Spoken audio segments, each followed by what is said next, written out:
ଗ୍ରହରାଜ ସୂର୍ଯ୍ୟ ତାଙ୍କର ସ୍ୱରାଶିକୁ ଗମନ କରିବା ଦ୍ୱାରା ମେଷ ରାଶିର ବ୍ୟକ୍ତିମାନଙ୍କୁ କିଭଳି ଫଳ ପ୍ରଦାନ କରିବେ ସେ ବିଷୟରେ ଆମେ ପୂର୍ବ ଭିଡ଼ିଓରେ ଆଲୋଚନା କରିସାରିଛେ।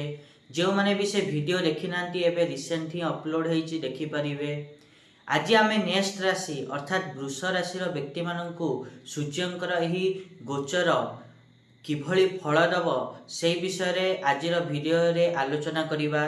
नमस्कार, मु सुभाषिष पुनः स्वागत करुच्ची मो यूट्यूब चैनल को। आज आम आलोचना करवा कि 16 अगस्त रु नहीं कि 16 सेप्टेम्बर दीर्घ 30 दिन काल वृष राशि व्यक्ति मानू सूर्यंकर ही राशि परिवर्तन किभली फल दब से विषय तो डिटेल्स रे आलोचना करवा।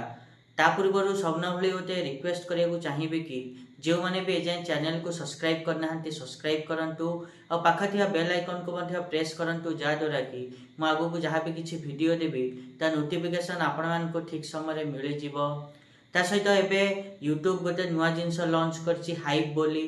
जो मैंने मो वीडियो को हाइप करने को चाहूँगी ताहले हाइप करें।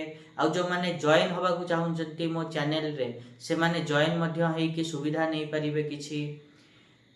जदि आमे वृष राशि कथा कहवा ताहले वृष राशि चतुर्थाधिपति होउचंती सूर्य।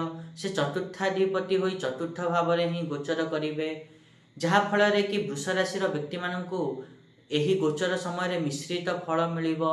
मिश्रित फल कौन मिलिबो एबे आमे ताहा आलोचना करिबा। जेते सब वृष राशि व्यक्ति अछंती तांको कर्म क्षेत्र रे चिंता समस्या बढ़ी पारे। ता सहित आपण मानकर ससुर घर पक्ष सहित किसी डिस्टर्बांस हो पारे। ता सहित आपण मानकर सुख रे मध्य कमी देखिया को मिल पारे। सुख थाई मध्य आपण माने ताको भोग न करि पारंती। ता सहित आपण माने एही समय रे कोनोसी पैसा पत्र नेण देण न करिबा उचित, काहेकि ना सूर्यंक ऊपर राहुर दृष्टि पड़ुची, सप्तम दृष्टि, जहा द्वारा कि ग्रहण परिस्थिति सृष्टि करुच्ची। ता सहित शत्रु केतु मध्य सूर्यंक सहित गोचर रे एका संगरे गोचर करुचंती। तो सेतिपई आपण माने एही समय जदि किछि पैसा पत्र लेण देण करुचंती एही समय न करिबा आपण मानक पक्षे भल रहिबो। एटा थिला वृष राशि व्यक्ति मानक पई एही गोचर सूर्यंकर किभली रहिबो। आशा करिबे कि मु जा कहिली आपण माने ठीक रे बुझी पाथिबे। और जदि वीडियो भल लगी ताहले निहाती रूपे वीडियो को लाइक करंतु, शेयर करंतु और चैनल को सब्सक्राइब करने पे तो जमा भूलंतुनी। आज एतिकी, देखा नेक्स्ट वीडियो रे। रहुची, नमस्कार।